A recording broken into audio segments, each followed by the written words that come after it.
Hello and welcome back to the podcast. This is Brett going solo today.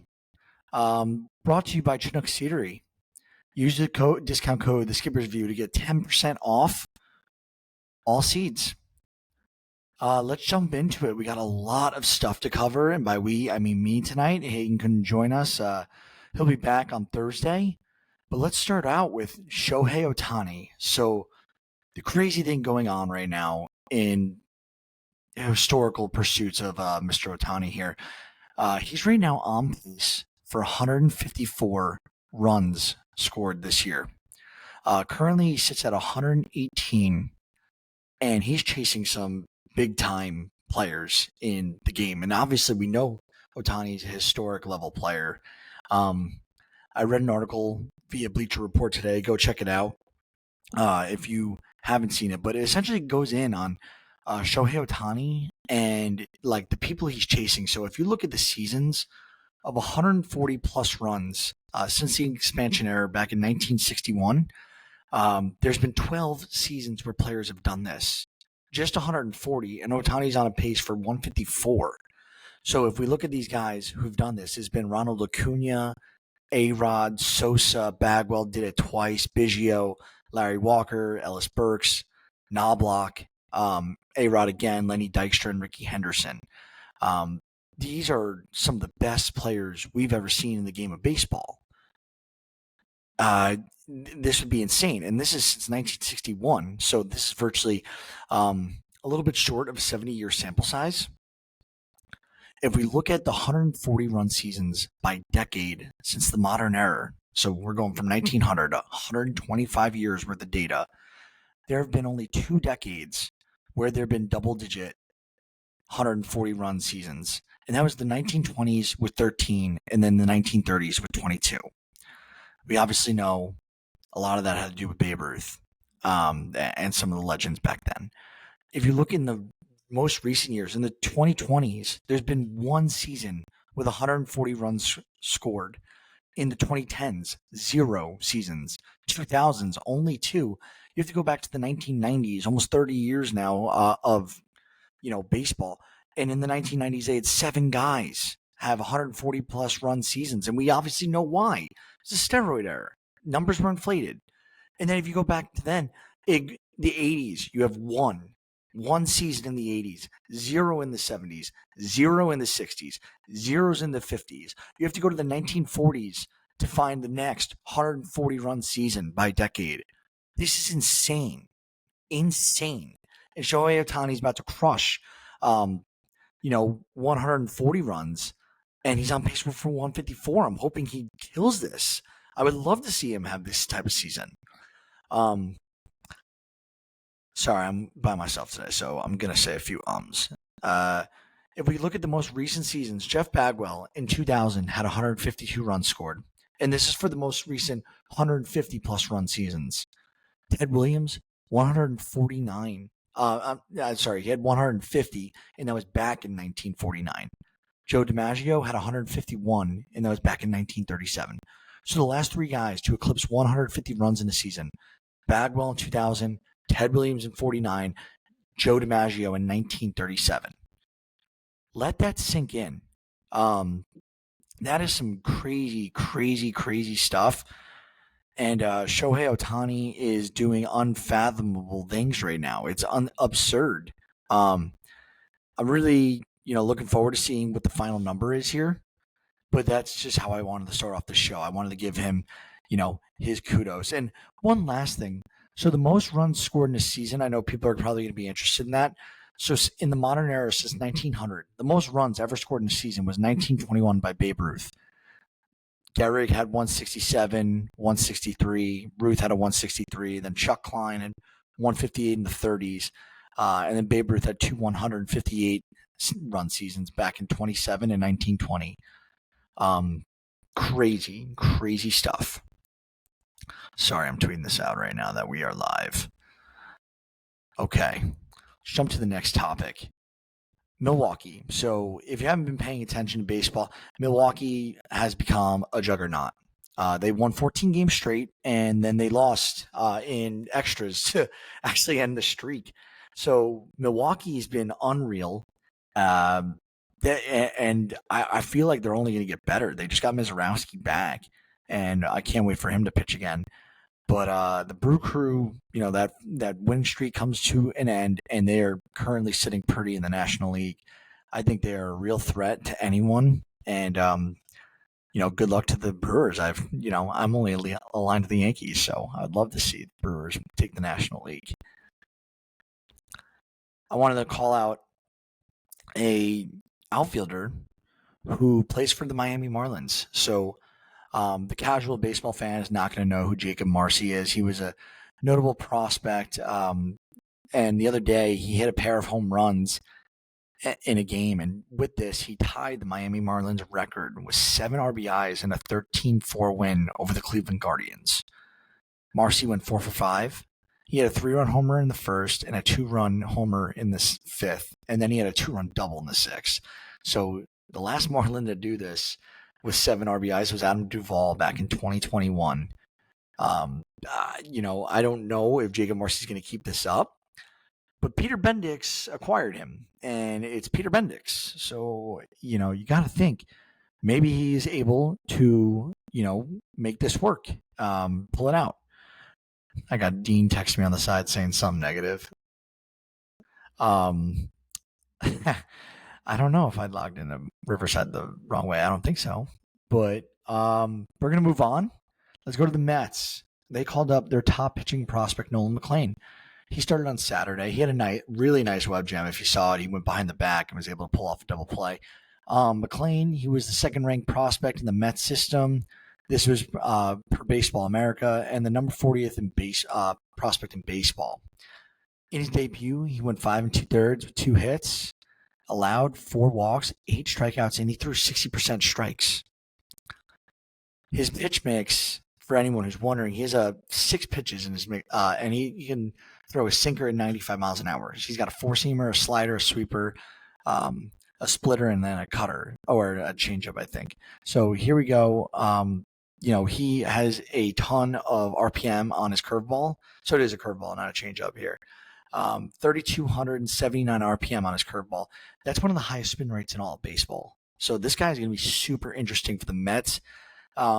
Mets seem to, really do well in the pitching department development. And Nolan McLean, a lot of people out there were talking about McLean coming up and being an impact arm for the Mets. So this could be a dude that helps them a lot in the playoffs here. If they're able to, make the playoffs, we'll see. But New York team, got to root for it. Matt Olson for the Braves. So the Braves had a couple cool things go on this week. For a team that's had so much negativity this season and last season, 2 cool things this week. So Matt Olson, he passes Dale Murphy, Braves legend, with 741 consecutive games played. Olson, by the way, if we're talking about all-time leaders in game, streaks like this, Cal Ripken's record, he would need another 12 seasons to break it of playing straight, which is absurd. Cal Ripken has the most games in a row played at 2,632. The next closest is Lou Gehrig with 2,130. So almost a 500 game difference. And right now, the longest streak in baseball is Matt Olson. He's 13th on the all-time list in streaks. The other cool thing that went on with the Braves this week, good thing to see, because Michael Harris has been really struggling, and he's had 19 extra base hits in 28 games since the All-Star break. Harris increased his streak of games with more than 1 hit to 8 straight games. So it's the longest streak in the MLB this year, and it's the longest by a Brave since Chris Johnson back in 2013. If Michael Harris can figure this out finally, which we've been waiting for because we know the talent's there, it's Michael Harris. There's a reason why they gave him the money they did. There's a reason why there's been so much hype around Michael Harris. He is a good, talented baseball player. He just needs to put it all together, and it looks like right now that's all starting to come. So I don't, I feel for the Braves because it's been a miserable 2 years, but they got Michael Harris, they got Ronald Acuna. I think give Strider some time to figure it out. You didn't move Chris Sale. Next year, you could see some brighter days.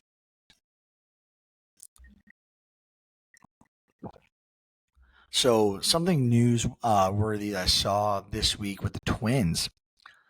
They will remain under control of by the Pohlad family. So anyone who wasn't paying attention to this, the Pohlads who own the Twins were looking to sell the team, and they decided essentially that they are going to bring in some minority owners. It looks like, and help them. Probably it's probably some they want to do with cash and investment. I don't know, but they look really happy with this decision.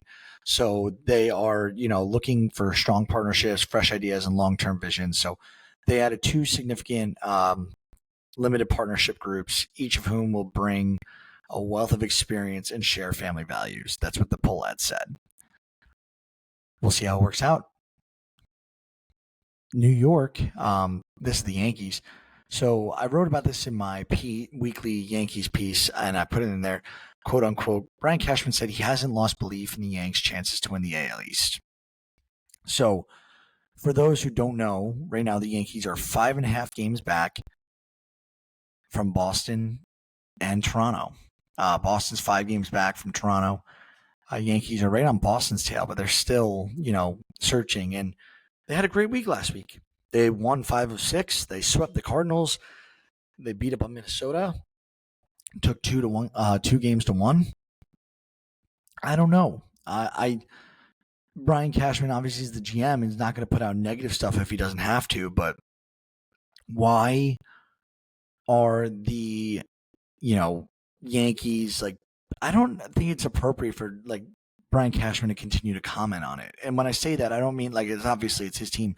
What I mean is why is he even putting this out here? Just be like, hey, we're just trying to win games and make the playoffs. Why are you talking about winning the division? You the deadline. We could have added more. When I say we, I mean the Yankees, but I don't know. The Yankees just don't seem like they have the pieces with the bats with Stanton and Judge and Bellinger. If the Martian hits all at the same time with Goldschmidt and Wells, who's been a disaster this year, they could be electric. But they haven't done it all year. They haven't all been working together as a unit. And then the bullpen, they've had blow-ups in there. Devin Williams, we know what's going on.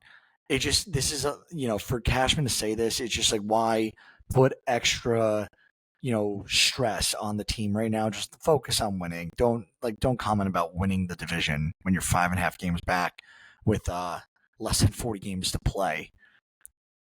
Boston, as they're looking for their approaching their playoff run, they added Nathaniel Lowe. He slotted, play first base for them. They much needed this. Abraham Toro is not the answer. And Tristan Casas, according to Dean's last post, is not the answer either. So Boston could get a whole lot scarier with this addition, especially if Nathaniel Lowe gets in a groove here for Boston leading up into the playoffs. And I'm interested to see how that works out. Baltimore, they had a couple cool things go on this week. And by a couple cool things, I mean, they called up 2 of their highest rated prospects. So Dylan Beavers, he got promoted on Saturday. So 94 games, AAA, the outfielder hit 304, 420, and 515 was his slash line. He had 18 bombs and 51 ribbies, and he was not OPSing 935. Unreal stats. He was clearly ready for the MLB call-up. And then also, Samuel Basayo, he got called up. He's been, he only had 4 at-bats. He got a hit, 2 RBIs. And I'm really excited to see him. I'm actually selling one of his rookie card autographs on eBay right now if you're interested. But yeah, Samuel Basayo, he's a super talented bat. Sorry, Tyler keeps texting me during this.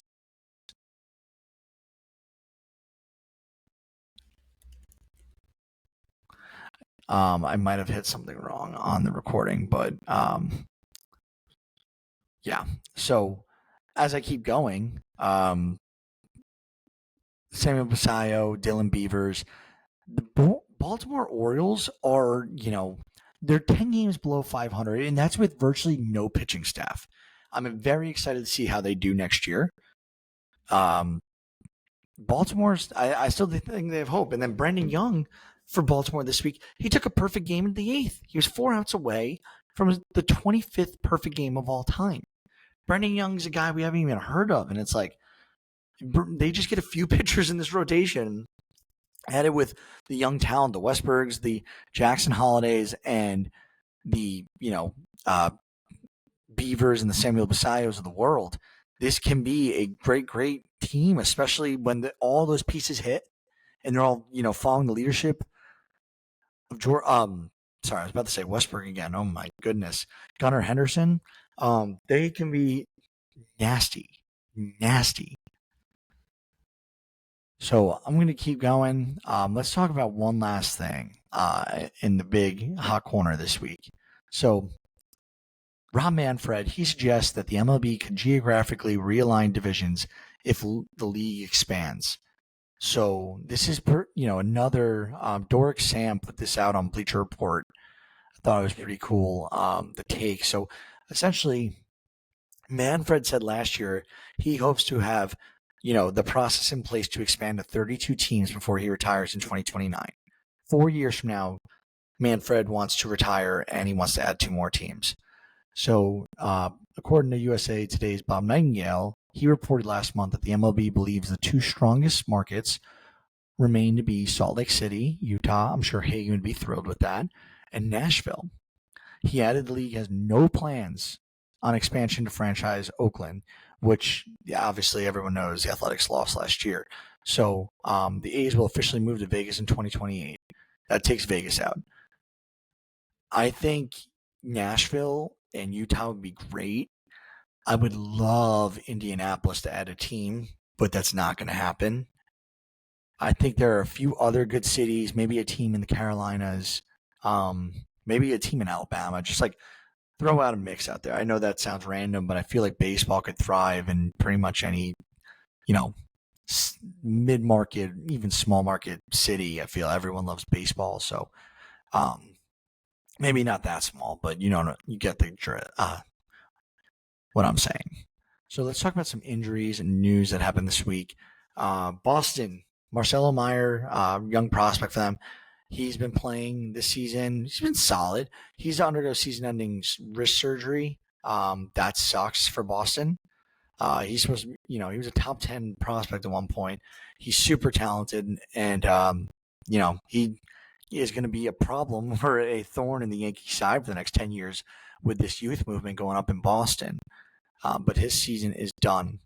Josh Hader, he's shut down for throwing. Looks like his regular season is done. He might be available for the playoffs. He's dealing with a left shoulder capsule strain. That is not good news for my fantasy team, as I was doing well in saves and need some more. Hader is, he's been electric this year. And somehow they expect Brian Abreu to fully replace him. I don't know if, expect to fully replace him is the wording, but Hader this year has got 6 wins, 28 saves. He's got a 2.05 ERA, a .85 WHIP, and this is across 52 and 2/3 innings with 76 strikeouts to pair with it. He's been disgusting. This is bad news for Houston, real bad. The good news for Houston, they get Yordan Alvarez back from a fractured right hand. He will begin his rehab assignment on Tuesday at AA. Hopefully, Yordan Alvarez could really ignite a spark as Houston looks to continue on their quest. They're right now in first in the West. They're only a game and a half up on Seattle, who's 6-4 in their last 10, and they are climbing. So the Rangers are looking a little bit better as well. I know they're 2-8 in their last 10, but they're 1 game below 500, and they, as they look to continue climbing, there's a shot they can get hot and make a wild card, and who knows? It's the playoffs at that point. With Texas, one thing I will say that's not helping them is Adolis Garcia. He hit the IL with a sprained left ankle. they activated Evan Carter from the IL to take Garcia's spot. So hopefully Evan Carter can get it together. He's had a real injury prone season. Even last year, I think he missed a few games too. So hopefully he could get back on track to when he was playing the playoffs 2 years ago. And that was exciting, Evan Carter. Michael Lorenzen for Kansas City. He has a strained left oblique. He is coming off the IL, and he started on Saturday. Good for Kansas City as they are also in the wild card hunt. And Michael Lorenzen's a guy who could definitely help them win a couple games between now and the end of this regular season. This is some scary news for Philly and for Zach Wheeler. He had a blood clot close to his right shoulder when Zach Wheeler will return, and if he'll return remains unknown. It's a massive blow for Philadelphia right now. Through 24 starts this year, the 35-year-old was rocking a 2.71 ERA with 195 strikeouts. Devastating. It sucks because I freaking love Bryce Harper. I really do. And I love Schwarber. I like a lot of Phillies players. There's not a lot of Phillies guys that I don't like. And seeing that they're going to now miss out on Wheeler. They obviously got Nola back, but Juan Duran had a scary injury. His x-rays became negative after he got carted off the field facing a comebacker this week. So, Philly's interesting, and they obviously just got Duran at the deadline in order to help with the bullpen. Robertson looks like he's going to have to step in, and that was a big mistake of me dropping him too early. The Marlins, they're going to be without Kyle Stowers for the foreseeable future. He is being graded with a grade 1 left side strain that will sideline him for the next several weeks, according to Miami manager Clayton McCullough. Kyle Stowers has been awesome this year. So for Miami, this stinks. Good time for Jacob Marcy to be hitting the way he has. So, keeping the Marlins afloat. We'll see when Kyle Stowers can come back, but he's a guy who just had an awesome season. Hate to see this.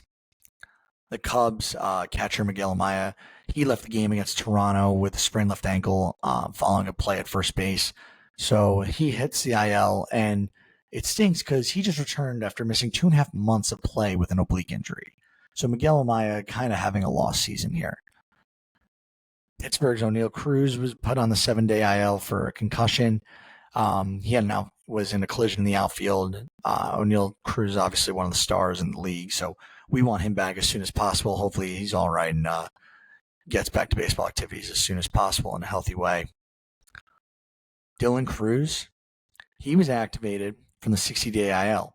So he's been sidelined since May 20th with a strained left oblique. I bring this up because not only is he one of the more talented guys, and I was pissed we didn't get to go see him play when I got this hat with the boys at DC. He was a top 5 draft pick. He was a top 3 draft pick, I'm pretty sure. And he was with LSU at Paul Skeens, and all you've heard since that draft is Paul Skeens, Paul Skeens, Paul Skeens. I want to hear about Dylan Cruz a little bit. I want him to, take off. I have him rostered in a couple dynasty leagues selfishly. But Dylan Cruz is, he's supposed to be a really good MLB player, a solid defender, solid hitter. But I'm really interested to see him play and hopefully help the Nationals with the James Wood movement over there in DC. Don't have anything else stat-wise for you. This is a quicker episode because I went solo, and when you go solo, you talk a lot faster. That being said, I will say, go check out our merch.